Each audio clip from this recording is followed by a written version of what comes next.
नमस्कार दोस्तों, back to our channel friends. मैं सबका अपनी चैनल स्टॉक्स फॉर लाइफ पे बहुत स्वागत करूँगा। दोस्तों ये फैमिली डे फिल्म मेंबर्स, आज 7 जुलाई रही बात भारतीय शेयर बाजार की थोड़ी बहुत गिरावट हमें देखने को मिली, जो कि एज एक्सपेक्टेड था। बिकॉज कल के दिन यूएस बाजार सहित ग्लोबल मार्केट में थोड़ी बहुत फेड के आउटकम के बाद जो मीटिंग हुई थी, मिनट्स रिलीज हुए थे, थोड़ी नर्वसनेस हमें देखने को मिली। तो जिनका मार्केट कभी भी टॉप पे होता है तो ऑफकोर्स थोड़ी बहुत कोई न्यूज़ से मार्केट थोड़ा सा गिर जाता है, बट इसी बीच में हमें समझना है हम लोगों को मार्केट में कॉम्प्रोमाइज़ नहीं करना है और टाइमिंग करने की आवश्यकता नहीं होती है। अगर आप एक long term 5 years 10 years 15 years के इन्वेस्टर है। ऑल दो दीपक नाइट्रेट की बात की जाए तो आज थोड़ी बहुत फॉल हमें देखने को मिली। और दोस्तों एक अपडेट भी थी, जिनके फाउंडर की डेथ हो गई है, तो ओम शांति, उनकी आत्मा को शांति मिले। बट इसी बीच में दोस्तों आप सबको अच्छे से पता है कि Q1 के नंबर्स आना अब स्टार्ट होंगे, और इसी के बीच दीपक नाइट्रेट के नंबर्स थोड़े बहुत ख़राब हो सकते हैं, ऐसा मार्केट को लगता है।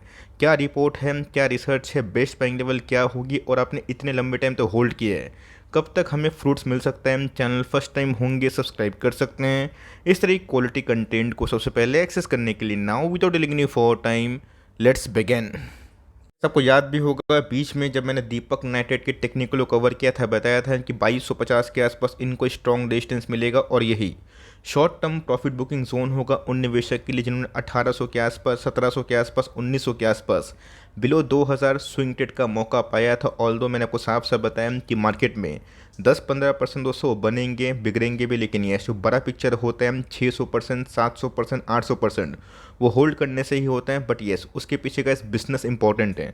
आप सबको अच्छे से पता है कि एक समय सोडियम नाइट्रेट के बिजनेस में दीपक नाइट्रेट थी, और जब से दीपक नाइट्रेट ने फिनॉल्स में एंट्री करी, आप सबको अच्छा से पता है कि अभी के टाइम ना वो कमोडिटी स्पेस कुछ ज़्यादा हो गई है, जिसमें डिमांड ग्लोबल मार्केट के ऊपर डिपेंड होते हैं। तो अभी के टाइम दोस्तों आप सबको अच्छे से पता है कि ग्लोबल सिनेरियो में ना क्या घटनाक्रम चल रहा है, और इसी बीच में कैसे एक तगड़ी रिपोर्ट हमें देखने को मिल रही है, जहाँ पे दीपक नाइट्रेट के टॉप लाइन में गिरावट होने की संभावना है। तो ऑल्दो आज बाजार थोड़ा डाउन था, और इसी बीच में 3.5% के आसपास डाउनसाइड हमें दीपक में भी देखने को मिल चुकी है। अच्छे से पता है दोस्तों, लास्ट 5 ईयर्स की बात की जाए, मैसिव वेल्थ क्रिएटर रहा है। 600 के लेवल से दोस्तों हमने इस जर्नी को पूरा राइड किया, अच्छे खासे पैसे बने। लेकिन ये लास्ट 1.5-2 सालों से गए जितने भी केमिकल स्पेसिफिक कंपनी है, वो थोड़ा बहुत हीट को फेस कर रहे हैं। तो इसी बीच में गए हमें अच्छे से पता है कि दीपक नाइट्रेट को साइकोलॉजिकल 2000-1800 के आसपास एक स्ट्रॉन्ग सपोर्ट मिला है, और जब तक ऐसे टूटता नहीं है ना, तब तक घबराने की बात नहीं है। बिकॉज 5 ईयर्स की बात की जाए, इसमें तो बहुत ही अच्छे पैसे बने, और इसी के साथ आपको अच्छे से पता है कि कंपनी ने अपने बोरोइंग्स को बहुत ही कम कर दिया, और बहुत ही अच्छे खासे कैश रिजर्व हमें इस काउंटर में देखने को मिल चुके हैं। लॉन्ग टर्म की बात की जाए तो लॉन्ग टर्म में जो पास्ट प्रोफाइल हमें दिखाई पड़ रहे हैं, 2 साल, 2.5 साल, 1.5 साल, इसमें ऐसा कोई बिग पैसे नहीं बने, बट जिन्होंने 5 ईयर से पैसे बनाए ना, उनको अच्छे से पता है कि क्वालिटी क्यों दोस्तों इंपॉर्टेंट होती है। यस, दीपक नाइट्रेट की बात की जाए, इसमें भी हमें टॉप से फॉल देखने को मिला, बट कंपनी की बात की जाए ट्रेमेंडस फंडामेंटल के संग जो आउटलुक है वो बहुत ही अच्छी है। बीच में ऐसा कोई याद भी होगा कि 5000 करोड़ के आसपास कैपेक्स अनाउंस हुआ था, जिसका आउटकम थोड़े क्वार्टर के बाद हमें दिखाई पड़ेगा, मतलब जिसका इम्पैक्ट हमें विजिबल कुछ क्वार्टर्स के बाद दिखाई पड़ेगा। हो सकता है कि 1 साल के बाद दिखाई पड़े, बट कंपनी सही टाइम पे कैपेक्स करते रहती है। सो मैंने क्या बताया कि जैसे ही Q1 के नंबर्स का सिलसिला शुरू होगा, वैसे ही आपको बहुत सारे ब्रोकर्स के द्वारा वेरियस जगह पे क्या देखने को मिलेंगे, रिसर्च रिपोर्ट देखने को मिलेंगे।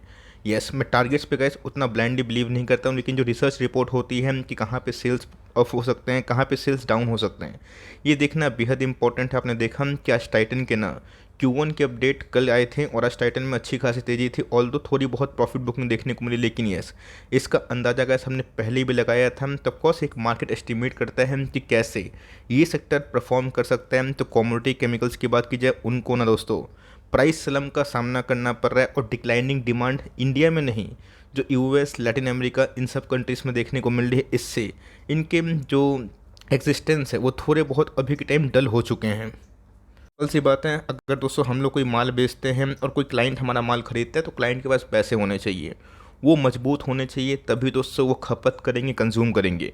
कॉमोडिटी केमिकल्स की बात की जाए, ऐसे वेरियस केमिकल्स हैं जो फिनॉल्स में काम करते हैं, इथेनॉल में काम करते हैं, और वेरियस जगह में काम करते हैं। उनको दोस्तों इस क्वार्टर के कैलेंडर की बात की जाए, Q1 Q2 एक सीवियर चैलेंज फेस हो सकता है। बिकॉज पिछले कुछ समय से आप सबको अच्छे से पता है जितने भी की प्लेयर मार्केट में हैं, जो डिमांड पर्पस से लैटिन अमेरिका, यूरोप, यूएस हमें दिखाई पड़ता है, उनके ना तरफ थोड़ी सी ट्रेंड चेंज होते हुए देखने को मिल रही है। और अचानक से गए तो चाइना ने ना बहुत सारे रीजन में अचानक से केमिकल प्रोड्यूस करना स्टार्ट कर दिया है। इससे भी ऐसे बहुत सारे इंडियंस की प्लेयर्स को थोड़ा झटका लगा है, बिकॉज सबको अच्छे से पता है कि चाइना का वापस आना मार्केट में सस्ता और महंगा का फ़र्क करता है। ऑल्दो ऐसे बहुत सारे यूरोपियन कंट्री हैं जो चाइना से ख़रीदना नहीं चाह रहे हैं, बट उनके देश की इकोनॉमी अभी के टाइम इतनी ख़राब हो चुकी है, डिमांड इतने कम हो चुके हैं कि मजबूरन उनको खरीदना पड़ रहा है चाइना के केमिकल्स। तो ऑफकोर्स गैस इन सब न्यूज़ की वजह से ना ग्लोबली ऐसे बहुत सारे कमोडिटीज़ हैं जिसमें अचानक से हमें एक सीवियर डाउन ट्रेंड देखने को मिल रहा है। आपको अच्छे से पता है दोस्तों कि फिनॉल्स एंड एसीटोन ये दोस्तों दो इंपॉर्टेंट कमांडिंग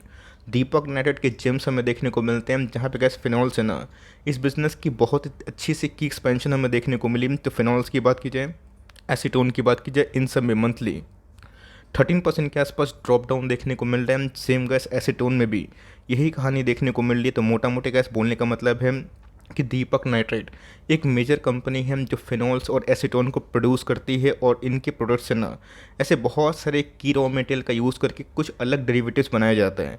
और ऑफ कोर्स गैस इससे क्लीन साइंस और विनाती ऑर्गेनिक जैसी अच्छी कंपनी को भी हिट लग सकता है। तो बोलने का दोस्तों क्या मतलब है कि भले मान के चलिए कि अभी के टाइम यूएस की इकोनॉमी उतना अच्छा नहीं कर रही है, यूरोप तो डूब चुका है रिसेशन के तौर पे। आपको अच्छे से पता है कि जर्मनी ने उसको हिट भी किया था, पर ध्यान रखिएगा ये टेम्प्रोरी है।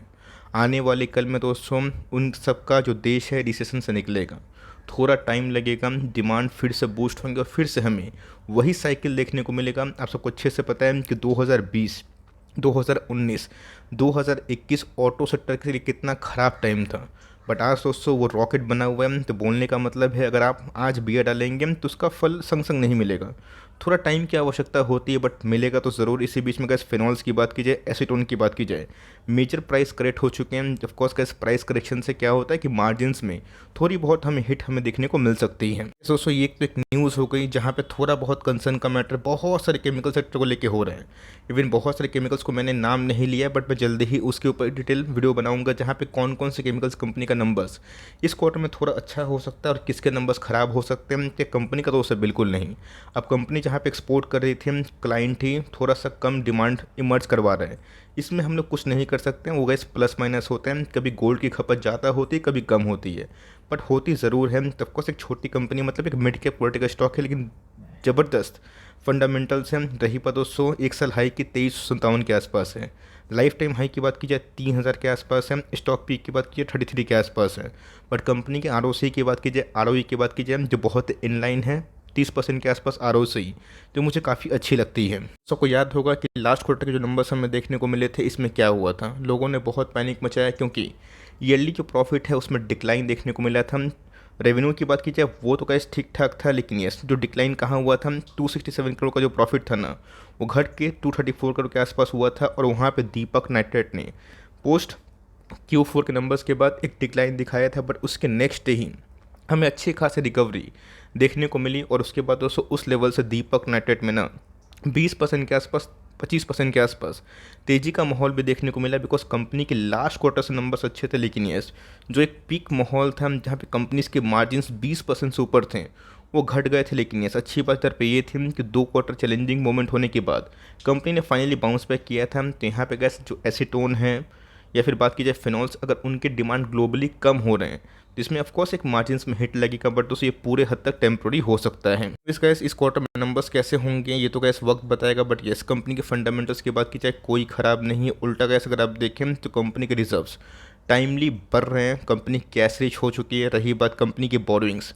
बहुत ही हद तक कम हो चुके हैं, 73 करोड़ के आसपास बोरोइंग्स, जो कि ना के बराबर है जो एक समय 600-700 करोड़ के आसपास थी। बीच में गैस अभी तक पता है आपको कि जून का जो आंकड़ा है वो नहीं आया है, तो प्रमोटर्स ने लास्ट क्वार्टर्स पर अपने स्टेक को बढ़ाया था, जो कि पॉजिटिव साइन है। एफआईएस की बात की जाए थोड़ा जो स्टेक है ट्रिम करते हुए दिखाई पड़े थे, बट यस डीएस उस काउंटर में अपने स्टेक को बढ़ाए हैं। पब्लिक होल्डिंग की बात की जाए ये भी 28% के आसपास है। करना क्या है, चार्ट क्या बता रहा है, कंडीशन क्या इमर्ज हो रही, देखिए दोस्तों ये कंपनी धीरे धीरे 2000 के आसपास साइकोलॉजिकल सपोर्ट ले सकती है। अगर उसको तोड़ती है। आने वाले कल में गैस वही जो एक मेजर सपोर्ट कंपनी के लिए बनता है 1850 से लेकर 1800, ये इसके तरफ भी जा सकती है। तो यहाँ पे गैस डंके के छोटे बोलना कि उस लेवल पे आएगी या फिर नहीं आएगी, ये थोड़ी जल्दीबाजी होगी। हमें वेट करना है, देखना है कि मार्केट इन सब न्यूज़ को डिस्काउंटिंग करता है या फिर नहीं करता है। बाजार को दोस्तों हमेशा 6 महीना साल भर पहले की कहानी दिखाई पड़ती है और इसीलिए प्राइस मूवमेंट काफ़ी अप एंड डाउन होता है। बीच में गैस स्टॉक ने 200 का मूविंग एवरेज छुआ था 2000 के आसपास, फिर भागते भागते 2200-2300 के आसपास भी गया था। तो वहाँ से गैस अगर आप देखें तो करेक्शन का माहौल देखने को मिल रहा है। तो कहाँ पे आके सपोर्ट ले सकते हैं, चलिए उसको डिस्कस कर लेते हैं। सपोर्ट की बात की जाए एज यूजुअल गैस, अगर ये 2000 का लेवल को सपोर्ट नहीं कर पाता है तो 1950 और उसके बाद जो लास्ट सपोर्ट हमने देखा था जो पिछले कुछ समय से हुआ था 1800 के आसपास, ये दिखाई दे सकता है। बट यस नंबर्स गैस अगर उम्मीद से ख़राब अगर हो रहे हैं बट ज़्यादा ख़राब नहीं हो रहे हैं तो बाउंस बैक भी हो सकती है। लेकिन यस अगर उम्मीद से बहुत ख़राब नंबर्स हुए और गाइडेंस सही नहीं हुई, थोड़ी बहुत परेशानी हो सकती है। लेकिन यस अगर आप एक लॉन्ग टर्म इन्वेस्टर है 3 ईयर्स 5 ईयर्स, अगर आपको अच्छी कंपनी में निवेश करके उसका मज़ा लेना है ना, तो कंपनी के सुख में भी पार्टिसिपेट करना पड़ेगा और दुख में भी। जो 5000 करोड़ के आसपास कंपनी ने हाल फिलहाल में गैस कैपेक्स अनाउंस किया ना, उसका आउटकम संग संग नहीं आएगा। उसके लिए गैस कम से कम 1 साल 2 साल का टाइम लगेगा। धीरे धीरे कंपनी अपने कैपेक्स करके टॉप लाइन को इंक्रीज़ करेगी, सेल्स बढ़ाएगी, तो ऑटोमेटिकली गैस मार्जिन्स बढ़ेंगे। और जो गैस फिनॉल्स के डेरिवेटिव हैं जो भी इकोसिस्टम के लिए बहुत ही अच्छे हैं, इको फ्रेंडली हैं, उन सब में कंपनी काम कर रही है। तो यही छोटी सी अपडेट है जहाँ पर थोड़ा सा अलर्ट रहिएगा। मार्केट पकड़ के चल रहा है कि एसीटोन और जो फिनॉल्स में जो प्राइस डाउन हुए हैं तो वॉल्यूम्स भी डाउन होंगे और मार्जिन्स का इम्पैक्ट पड़ने से प्रॉफिटेबिलिटी भी हिट होगा, जिसको मार्केट अच्छा नहीं समझता। लेकिन यस मार्केट को पहले से अगर कुछ चीज़ पता होती है तो मार्केट के लिए हेल्दी बात होती है।